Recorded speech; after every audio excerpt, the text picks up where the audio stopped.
할렐루야. 하나님께 영광 돌립니다. 여러분 모두를 예수님의 이름으로 축복합니다.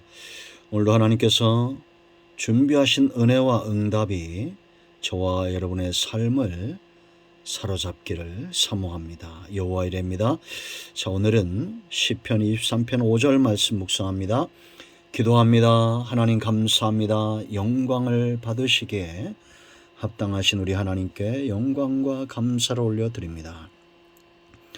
주의 보혈을 의지합니다. 우리의 모든 죄와 허물을 사하시옵소서. 눈과 귀를 여시고 마음을 열어 이 말씀의 깊은 것들을 깨닫기를 원합니다. 시편 23편의 말씀이 열려짐으로 선한 목자 되신 주님과 이 관계가 더 깊어질 수 있도록 은혜를 더하여 주시옵소서. 종을 낮추시고 겸손하게 하시고 오직 말씀의 도구만 되게 하옵소서. 예수님의 이름으로 사모하며 기도합니다. 아멘. 자, 5절 봅니다. 주께서 내 원수의 목전에서 내게 상을 차려주시고 기름을 내 머리에 부으셨으니 내 잔이 넘치나이다. 아멘. 시편 23편이 중요한 이유가 있습니다. 그것은 바로 이 다윗의 깨달음이다라고 말했습니다. 여러분, 목자와 양의 관계가 세월이 가면서 그 관계가 깊어지는 것처럼 신뢰, 믿음의 관계가 깊어지게 되어 있습니다. 선한 목자이기 때문입니다.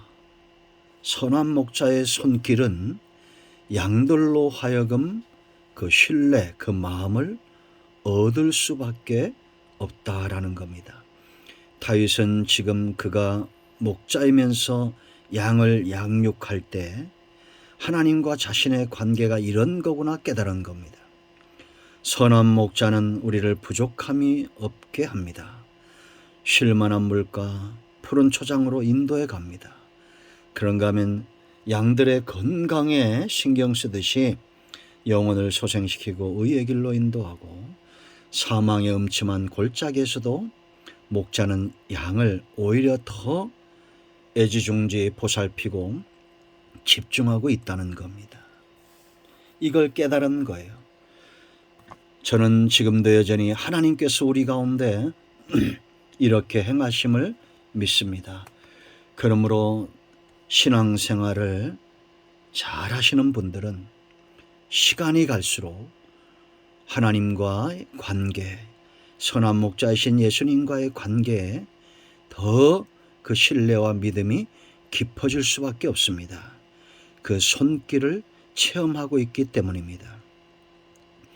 제가 코로나를 지나면서 이 영상을 900개 이상 만들었습니다. 참 감사하게도 잘 따라오시는 분들이 있습니다. 다시 한번 말씀드립니다. 여러분, 제가 완벽한 목사이고 하나님께 쓰임받는 종이라면 참 감사한 일인데 그렇지 못합니다. 그렇다면 양들이 지혜로워야 됩니다. 여러분, 우리가 시골에서 자라면서 소 뜯긴다, 염소 뜯기로 간다 이런 말 합니다. 풀을 뜯어먹게 한다는 얘기예요. 그럼 지혜로운 소나 염소, 양들은 독초 속에서 꼴만 찾아냅니다. 그러므로 여러분들도 지혜가 있어야 됩니다. 세상은 마지막 때와 같습니다. 정말 나를 살찌게 하고 내 영혼을 강건하게 하는 약속의 말씀들만 여러분들이 꼴로 찾아내어야 됩니다. 이제 여러분, 선한 목자이신 목자가 예수님이 행하시는 일을 또 보세요. 5절 보세요. 주께서 내 원수의 목전에서 상을 차려주시고 기름을 내 머리에 바르시니 내 잔이 넘치나이다 라고 말합니다. 여러분, 목자가 이 말을 오해하면 안 됩니다. 목자는 절대 양을 원수에게로 이끌어가지 않습니다. 문제에게로 이끌어가지 않습니다. 우리 주변의 사람들을 통한 또 어떤 사단의 역사를 통한 여러 가지 문제들이 올 수가 있습니다.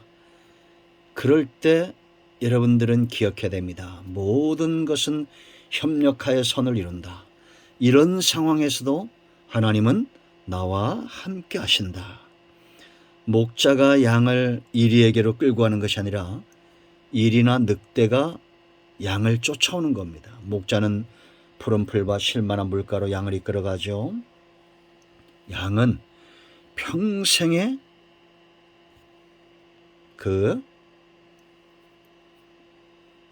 꼴을 사모하지 절대 다른 것을 사모하지 않습니다. 그러나 이리나 늑대는 뭘 사모합니까?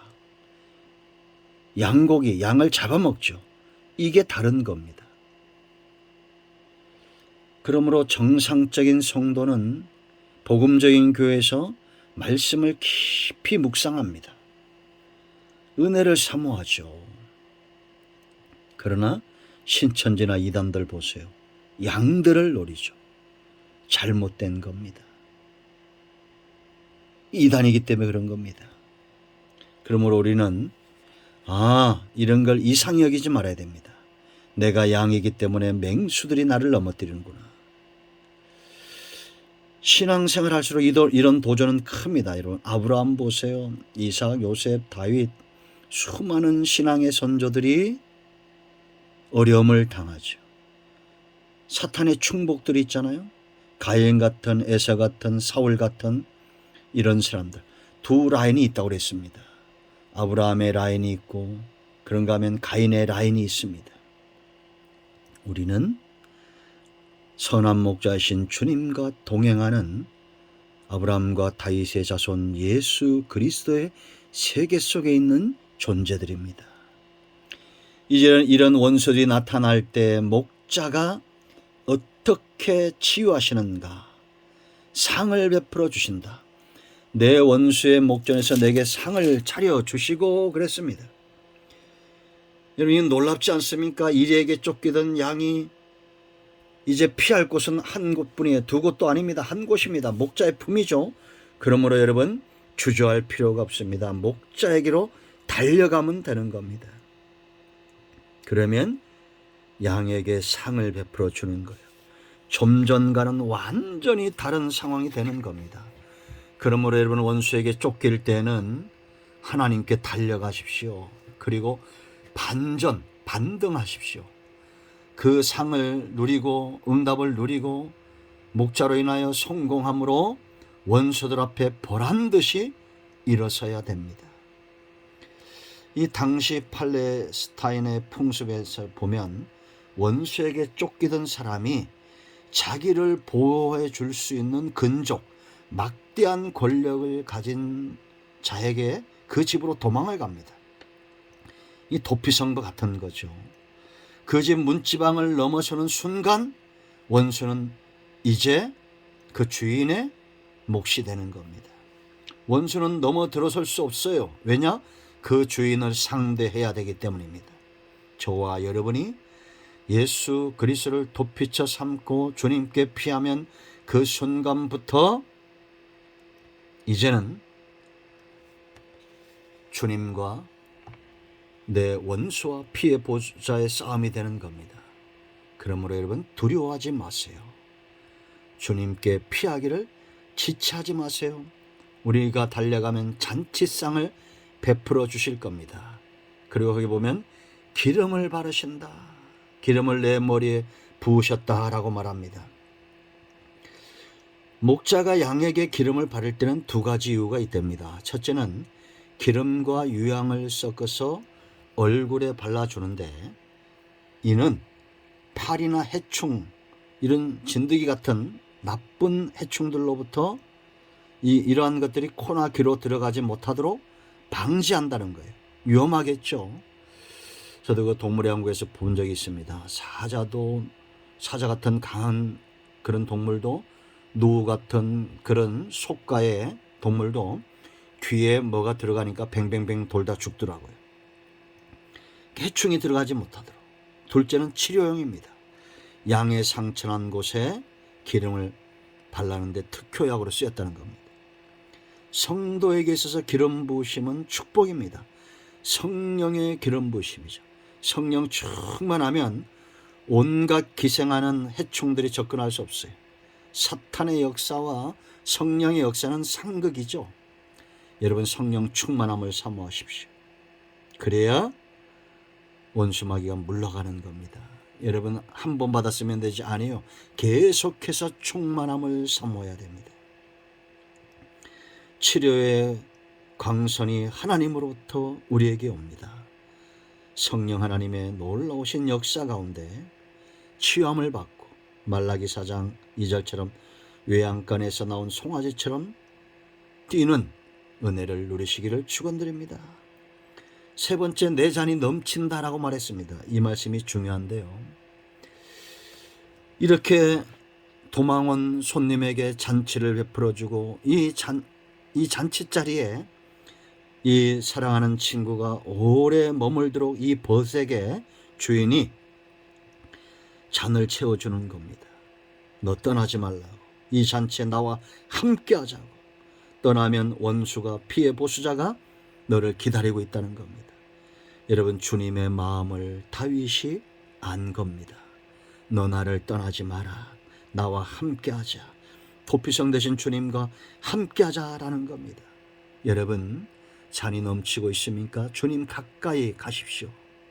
성령으로 충만해지십시오. 주님 떠나면 원수 마귀가 우리를 해치는 겁니다.